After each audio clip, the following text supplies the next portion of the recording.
Hi there, welcome to Rent Prep for Landlords. I'm Andrew Schultz, Community Manager here at Rent Prep. I'm also a licensed real estate broker with over 10 years experience in the rental industry and property management industries. Today's video is interesting. This is the second part of our mini-series on summer maintenance tips for your home or rental property. So in this video, we're going to be taking a look at the inside of your home for maintenance items that you may have forgotten or things that people would typically overlook when they're getting their homes ready for the summer months. This goes along with our previous video on exterior building maintenance, and this is kind of the supplemental video to that to go along with the first video. One thing I do want to mention before we jump into this is that this isn't going to be your typical don't forget to wash the siding type of video. It's meant to be a little bit more in-depth than that so that you get to the point of thinking about maintenance items that you would commonly forget when you're going through and getting your property ready for the summer months. Some of these items might seem very, very minor at the onset, but letting these things go oftentimes leads to a much bigger concern down the road. So letting your little preventative maintenance stuff go oftentimes leads to a much larger corrective maintenance invoice, and that's what we're trying to avoid here. Essentially, good preventative maintenance will oftentimes help you avoid that much more expensive corrective maintenance. As you work through this list, you're going to find that most of these concerns can be discovered and oftentimes corrected with no special tools, training, or equipment. Realistically speaking, this is meant to be a simple walk through your property with your eyes wide open. You would be surprised at how many things that you'll notice as you're walking through your property just because you're walking through with the intent of finding things that need to be looked at, that need to be repaired. So spend a couple minutes walking around the inside of your property with your eyes wide open, looking at every aspect of the home, and you're going to turn up a whole bunch of things that might be minor, might never ever need to be corrected, but you might find something early on before it becomes a major situation that you can correct and save yourself a whole pile of cash in the long run. Let's get inside and take a look around. Now, we're going to start with something that seems a little bit simple on the surface, but it gets a little more complex as you jump into it, and this one is oftentimes overlooked. As a matter of fact, it got overlooked in my own household once this year. So what I'm talking about is testing your smoke and CO detectors and making sure that they're not expired. A lot of people don't realize the fact that smoke and CO detectors do have a useful lifespan and they do need to be replaced after so many years. For most smoke detectors, you're going to be looking at a 10-year lifetime. And for most CO detectors, you're going to need to replace those every 7 to 10 years. You'll be able to find that information right on the back of the detector in most instances or in the instruction manual. Many states are now starting to require 10-year sealed smoke detectors, 10-year sealed batteries inside of smoke detectors, rather than the detectors that you would replace the batteries in every 6 months. And in most states, you're still allowed to use the replaceable battery units until they expire, but at that point you would need to install one of the 10-year sealed units and move forward using those. We've had a lot of issues with the 10-year units over the length of time that we've been installing them. Obviously, none of them have actually been in place for 10 years at this point to know whether these units are going to last the full 10 years, but I can tell you that we've had several fail in under 10 years. I mean, any time that we've had one fail so far, they haven't been in for 10 years yet. So these 10-year units may not be the right move, at least here in the state of New York, but that's what we have to deal with. That's the current legislative climate here in the state of New York. The current recommendations from the NFPA, or the National Fire Protection Association, are that you should have a smoke and CO detector. At the very minimum, you need to have a smoke and CO detector inside every bedroom, smoke detector inside every bedroom, a smoke and a CO detector in the area directly outside the bedroom, and at least one smoke and CO detector per floor. There is some variation on this depending on your local building codes. And don't forget that you also need to include your attics and your basements when you're calculating that as well. So you do need to have a smoke and CO detector in your attic and in your basement in most instances. There's a little bit of variation depending on local code. You're going to want to do some research on that to find out what the requirements are in your area. But NFPA gives a pretty good guideline there of making sure that you have at least one smoke detector inside each bedroom, a smoke and CO detector in the hallway outside the bedroom, as well as at least one smoke and CO detector per floor. One thing that I'll mention is that I personally don't like the combination smoke and CO detectors. I prefer to have two separate units because I want the smoke detector high on the wall and I want the CO detector somewhere either in the middle or in the lower section of the wall. Be sure to check the instructions when you're installing your units so you understand where they need to be installed, because there are distances that they need to be from different objects. For instance, you don't want to put a smoke detector right next to your stove. You don't want to put a CO detector right next to a hot air duct. There are restrictions on where you're supposed to place these items so that they're not misdetecting and giving you bad readings as they are operating inside your home. Moving on, don't forget to check on the weather seals and the locks on your doors and your windows. Having a door with a draft or a window that doesn't seal quite right can lead to a loss of your conditioned air inside the home, whether it be heated or cooled. And you or your tenant, someone is spending good money to get that air to the point where it's been conditioned. They're either spending money for the heating or the cooling, and you don't want it escaping outdoors. Making sure that you have good airtight doors and windows goes a long way in helping your home be much more energy efficient. Another big pet peeve of mine is windows that don't stay open when you open them. If I open a window and the window sash immediately falls down, that window needs to be repaired. There's a lot of different methods out there from different springs and things like that that you can install to kind of tighten windows up a little bit to prevent that from happening. But if you're at a point where you're using a stick to hold up a window, it's time to fix that window. Don't forget to check your windows to make sure that they have locks and that those locks actually engage. A window without a lock, especially on the first floor, is a great opportunity for somebody to find an easy way into your property for a variety of purposes. It could be a squatter, it could be kids looking for a place to party, it could be someone looking to steal all the copper plumbing and wiring out of your property. I've seen all three of those, and trust me, the possibilities beyond that are absolutely endless. Making sure that you have working locks on your windows and doors is critical. It's also a good idea to check the locks on your doors to make sure that, number one, you have a key to the door and they still work, and that number two, that the locks haven't been changed by anyone during the course of the tenancy. So whenever I go to do an interior inspection, we do check our key set to make sure that our key set is still valid and that somebody hasn't changed or altered our lock configuration, because we use a master key system. Something that's often overlooked is cleaning out the faucet aerators and the aerators on your shower heads. It's a very simple process of either spinning the aerator off the faucet or spinning the shower head off of the up tube, and then just clearing out any loose debris or calcium or lime buildup that you find sitting in there. With shower heads, a lot of times we'll take and actually dunk them into a little bit of CLR for a few minutes and rinse them off, just to make sure that they are getting the best possible water pressure. And that's something that we would do typically between tenancies. A lot of times tenants will take care of that as a routine cleaning matter during tenancies. But if we're going through and getting a property ready for a turnover, sometimes you will have to go through and clear out those aerators and make sure that your shower heads and faucets are actually operating with full pressure. If you have older galvanized pipes in your property, you're probably going to find more debris in the aerators than you would if you had, say, copper or PEX piping. Over time, galvanized lines clog up like an artery, and every once in a while, a piece of that buildup breaks off of the pipe, the inside of the pipe, and finds its way to an end device, whether it be your sink aerator or your shower head or whatever the case may be. But it's obviously too big to push through there, so it gets caught and reduces the water flow through the device. So this is one of those maintenance tips that you don't think about it too frequently, but it literally takes 2 minutes to do this. It's something you can do yourself. It's a quick diagnostic. Whenever somebody calls in complaining of low water pressure on one of their devices in their home, you can pick up replacement aerators, washers, etc. All that stuff can be found at pretty much any Home Depot or Lowe's or whatever your local home improvement store would be. But this is one of those things that can go a long way and only takes a couple seconds. Since you're already taking a look at the sinks and showers, run the hot and the cold water and make sure that you don't have any leaking stems or leaking valves. And while you're doing this, you can also check your drains to make sure that they're flowing smoothly as well. You want to make sure that you don't wind up with standing water in your shower after a couple minutes and things of that nature. But this is a good time to make sure that you don't have any leaks coming out through your drain lines or coming out through your supply side on your valves, on your stems, things of that nature. Again, losing water anywhere in the system is not a good situation. So you want to make sure that water is not leaking anywhere and that any water that's being brought out of the system is going back in either down the drain or whatever the case may be. Since you're already on site, this is a good time to bust out the caulk gun, strip out any of the old nasty caulk from around sinks and showers and things of that nature, and to redo it. Over time, you're going to find that the caulk starts to degrade or pull away or get moldy and gross in areas that it's been applied. You typically are applying the stuff in a high moisture environment. It makes sense that it's going to see some wear and tear. Obviously, that's not good in a situation where you have a lot of moisture. You want the caulk lines to be as tight as possible. You don't want anything peeling or anything of that nature. So spend some time, strip out all the old caulk, make sure that you put your new caulk in without any sort of bubbles or lines or anything like that to make sure you have a good tight seal between your tub basin and your tub, or your tile in your tub, whatever the case may be.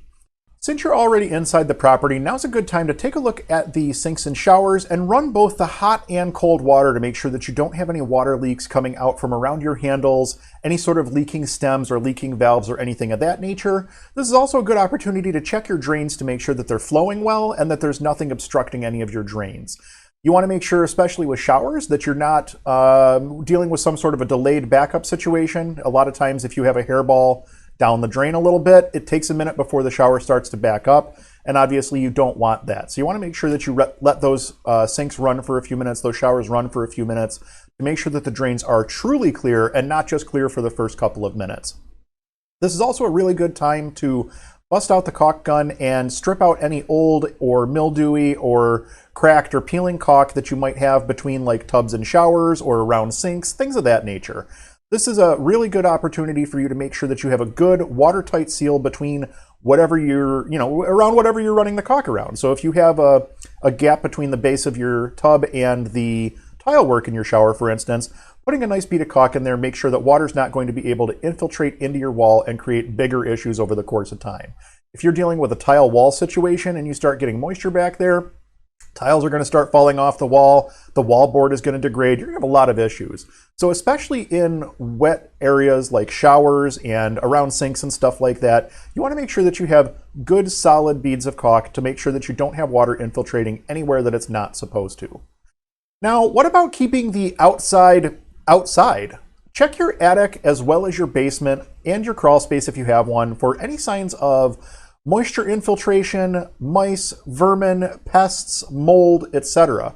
This seems pretty simple, but oftentimes we never check these areas for concerns, and then over time those concerns develop into even bigger situations without us ever even knowing about it. So before you know it, that undiagnosed roof leak that you've been ignoring because you had missing shingles, calling back to our previous video, on your roof, those missing shingles managed to create a leak inside your house. Now it's in your unfinished attic. Okay, so now that it's in your unfinished attic, it's going to start coming into your property. All it takes is to get through that attic floor and the wallboard on the ceiling, and all of a sudden you have damage in the habitable areas of your property. So spending some time going through your attics, your basements, your crawl spaces, looking for anything out of the ordinary, looking for gaps where something can get in, looking for signs of moisture, especially in attics and around the joists and basements, you'll see signs of moisture if you have water that's infiltrating. Anytime you see any sort of a little gap or anything like that, you're going to want to make sure that that gets cleared up and sealed up to prevent vermin or anything like that from getting in. The vermin and pest thing is a very, very big situation. It's very easy for a bird or a squirrel or a bat or a raccoon or whatever to find its way inside your home, but not necessarily be able to find its way back out. So making sure that they don't have easy access points will go a long way in making sure that you don't wind up with some sort of critter inside your house. Since you're down in the basement, now is also a good time to check out your sump pump. First and foremost, make sure that it's plugged in. We've walked into a couple of flooded basement calls that never would have happened if it wasn't for the fact that someone had unplugged the sump pump.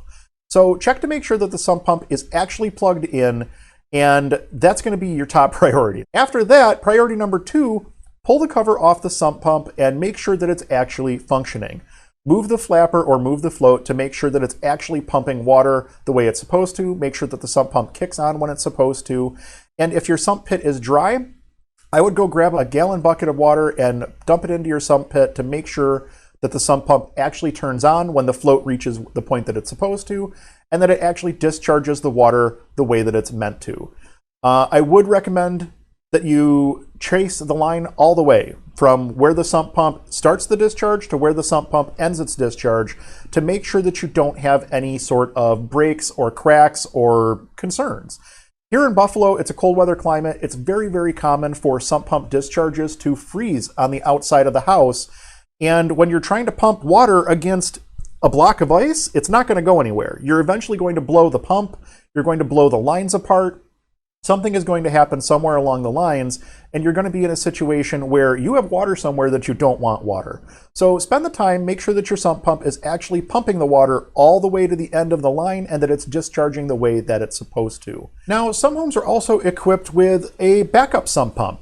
Now, there's different types of backup sump pumps. Some of them are like a battery operated. Those are at least the most common here in our area. But every once in a while, you'll come across a water-powered backup sump pump that literally runs off of the municipal water supply. So essentially the municipal water pumps through the pump ejector and creates a vacuum which essentially draws the water up out of your sump crock through the pump and then ejects it out through your discharge along with the municipal water. Essentially the municipal water is creating the vacuum which is then drawing everything else out through the system.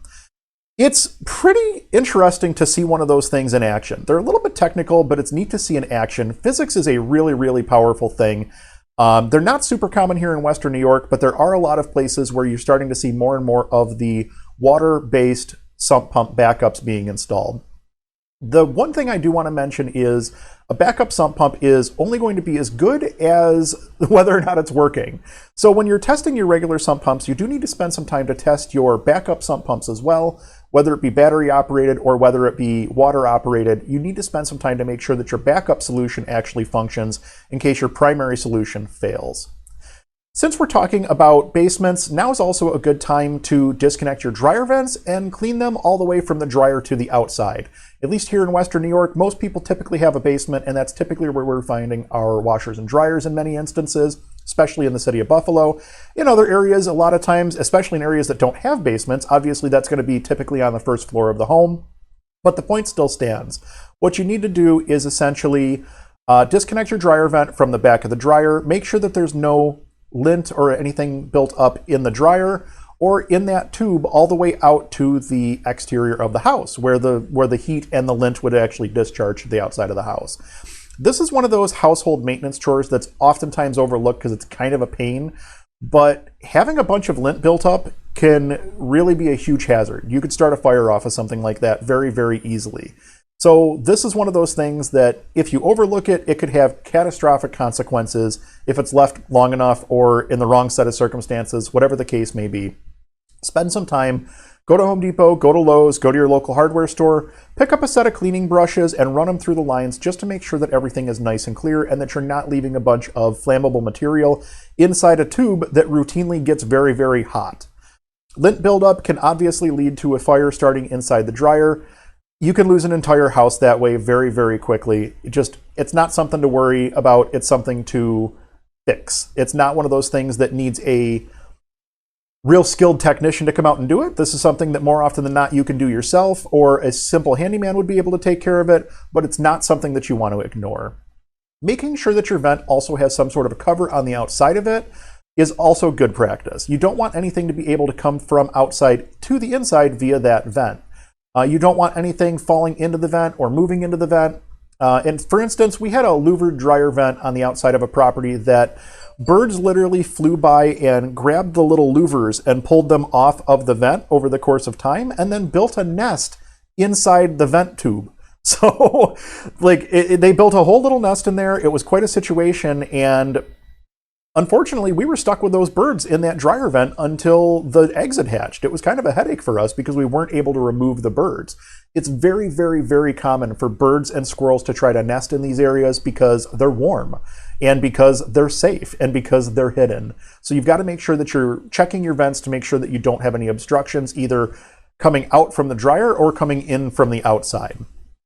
You're definitely going to want to stay on top of that. Make sure that you're replacing your vent covers as needed. And it's a good opportunity for you to take a look at your washer supply lines as well at the same time, making sure that you don't have any leaks on your supply side lines on either the hot or cold, and also making sure that your washer is going into the drain the way it's supposed to, making sure that your drain's not leaking or anything of that nature.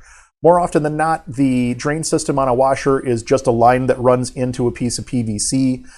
So that you're draining back into the drain system of your property. 99% of the time, you'll never have a problem. The 1% of the time you do have a problem is the 1% of the time where you have water discharged all over your laundry area. So just double check that to make sure it's set in place properly. That's going to take you all of about 5 seconds to look at. Last but not least, if your property has a garage, don't forget to check out your overhead doors to make sure that they open and close the way that they're supposed to. Going through and lubricating your garage door components, such as your hinges and your rollers, is going to help ensure that the garage door is able to open and close, and it's going to be easy enough for someone to be able to do it without the need for a garage door opener, at least in a lot of instances. Some garage doors are very, very heavy, but spending the time to make sure that that stuff gets lubricated will go a long way in making sure that your door continues to work for years to come. If you do have a door that has an automatic opener, check your sensors to make sure that you don't have anything obstructing them or anything preventing them from lining up when they're aimed at each other, and make sure that you clear away any sort of obstructions or debris or anything like that. We actually had a situation where a tenant could not get their garage door to go down. Essentially, it would come down maybe 2 or 3 feet, stop, and then turn around and go back up, and they could not figure out what the issue was. It ended up being a leaf, and it was attached to a tiny little piece of spider web, so every once in a while when the door was closing, the wind would shift and it would blow it across the sensor, which would cause the door to stop and then go back up, thinking that somebody or something had gone underneath of it. The poor tenant ended up eating a service call just because the garage door technician went out and told him that they needed to sweep out their garage. But I think that they learned a valuable lesson there, in that they should kind of look at things a little bit before they just jump into calling the landlord for every possible solution.